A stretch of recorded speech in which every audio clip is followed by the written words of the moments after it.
Hi there, if you need a really good base for your survival world, you're at the right place. This underwater house can also be built above land to make it easier. It also has an abundance of all the basic things you would need, with the ability to expand further. We'll start by digging this first layer of the shape so that you can get a good idea of the dimensions. I know it can be overwhelming right now, but it's a lot easier if you build a square in the middle and then expand from there. It basically measures itself out.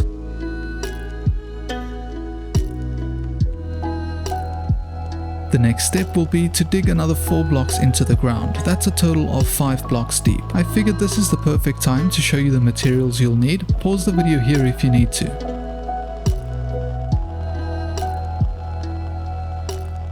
Now, I had a few headaches while building this underwater, but I'll help you learn from my mistakes. The most efficient way to start is with the walls. I realized the build is very large, that's why I try to simplify the walls by using spruce or oak for them. You can use stone or smooth stone to make this pretty cool pattern on the floor. It shouldn't be too difficult considering you just mined out a huge hole. The next step will be to build the roof out of glass. If you're building this underwater, you should do this before the floor so that you block the water out. Now we need to get in there. The entrance underwater is a bit more complicated, but it's pretty cool. The idea is that you build an oak log frame that has a 1 block gap which you can swim through. This should keep hostile mobs out while allowing for a smooth entry and exit. If you're doing this above ground, I'd suggest you place scaffolding up the middle. This should give you even more space inside, but I'm gonna let this play through in first person so that you can see what I mean.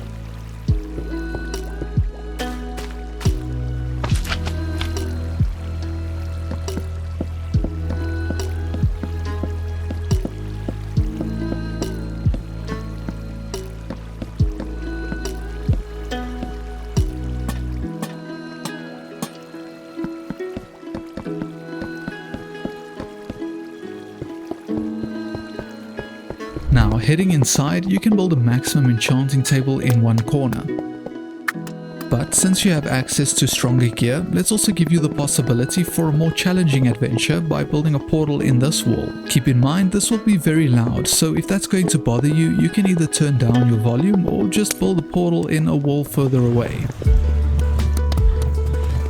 However, before you go through the portal, make sure to build your bedroom and right-click on your bed to set your respawn point.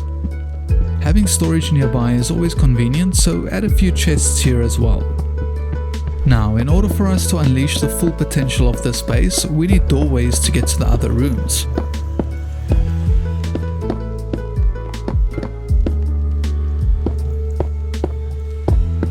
Once you've made yourself through, you can once again use either oak or spruce planks to build the walls, as this is the most efficient way to go about it. As you can see, I've learned from my earlier mistake by building the glass part in before the floor. This is also important as we're going to be using some grass here, and if you place grass with water above it, it just turns into dirt, and yes, I learned that the hard way. Now, while building the floor, I became a bit complacent and filled the entire room with grass. So please learn from my mistake, because only the top and bottom parts need grass. The middle part will have that same pattern from the first room we built. However, while this is fresh in the mind, note that you will need to repeat this process on the other side as well. Please keep in mind that I'm showing you how to build this specific base. Nothing is keeping you from trying your own thing with it and tailoring it to your specific needs or preferences. Now, there are 4 of these walls across the entire base. You turn each of them into a bulk storage area, which is extremely efficient on space. You could use this for your general items or just dedicate it to whatever you do in this room. A few more notes from my side. I did this with sand above, which resulted in my house being flooded, so be cautious. Also keep in mind that the glowstone is optional. You could just place torches in your room for light instead. But chances are good that you'll need sugarcane at some point. That's why I included a row of it in each of these rooms as well. All that's left is to build a fence and get your animals in. This will be a lot easier if you're not underwater. Now, as I alluded to earlier, you can repeat all these details for the other rooms. However, I dedicated the entire left wing to animals. I included sheep for wool and cows for leather, as they both give you meat.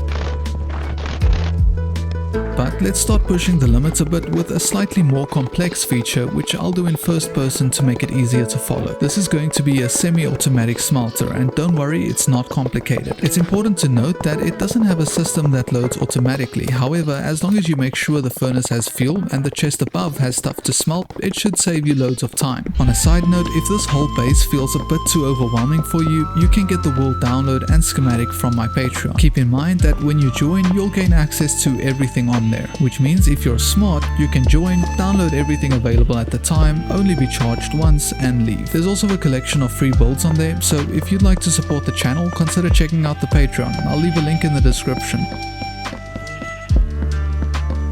Now, if you remember correctly, I dedicated the left wing to animals, therefore I'll be dedicating the right wing to crops. And you already know I'm planting wheat because bread.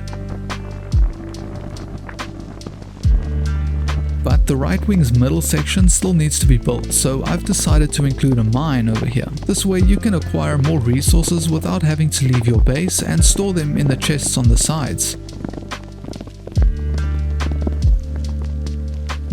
Now, the base can look quite bland, so you can spruce it up by placing some smooth stone slabs on the walls. Again, this shouldn't be too difficult as you have a semi-auto smelter to smelt all that cobblestone you got from digging this hole, but I just showed you how to build this very large base. If you're looking for something a little bit easier, consider watching this video next.